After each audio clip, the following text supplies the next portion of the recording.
multiculturalism. First, the progressive era in intellectuals and race, then you deal with the liberal era, and then comes the era of multiculturalism. Intellectuals and race, quote, "The era of multiculturalism might be considered an extension of the liberal era, but it has evolved its own characteristics. Multiculturalism is an insistence that the particular cultures found among less fortunate groups are not to be blamed for disparities in income or education or crime rates, but are on net positive." Yes. Close quote. Explain that.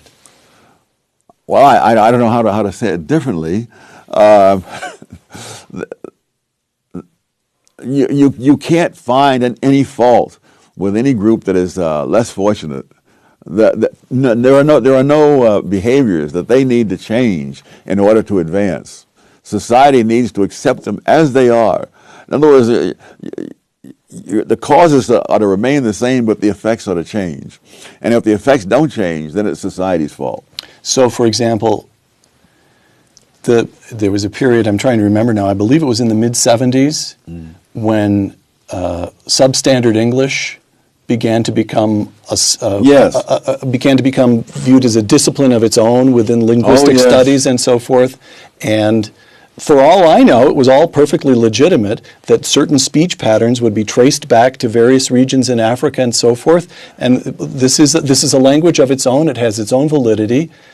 But your argument would be, I don't really care what its validity is. It's holding people back. It's preventing them from participating in the wider society. Is that right? Absolutely. And also, none of these things went back to Africa. Oh, is that so? No. You can. Yes, they did not go back to Africa. If you look at the peace, for example, using the word axe for ask and stuff like that, all of that goes back to the South. And it goes back to the parts of Britain from which white Southerners came. So if you trace calling hog entrails chitlins, that was in a certain section of Britain, the section from which whites moved into the South, and they were known as rednecks and crackers in Britain in centuries past before they ever set foot in the South. So the whole thing is as phony as the $3 bill. All right.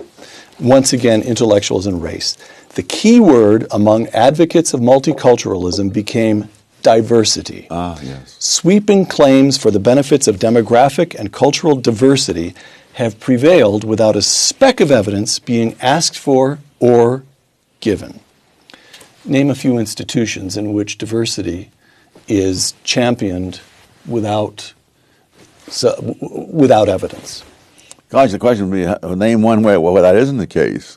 I would say the whole Ivy League, Stanford, Berkeley. Corporate America? Yes. It's really miraculous almost.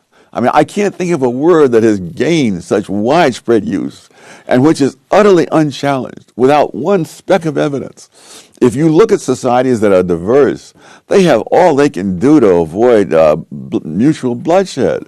I mean, India, for example, is very diverse, and you know it barely coheres as a nation. So. That's right. When India was given its freedom by Britain and split into India and Pakistan, I mean, the number of people slaughtered between Hindus and Muslims ran into the hundreds of thousands.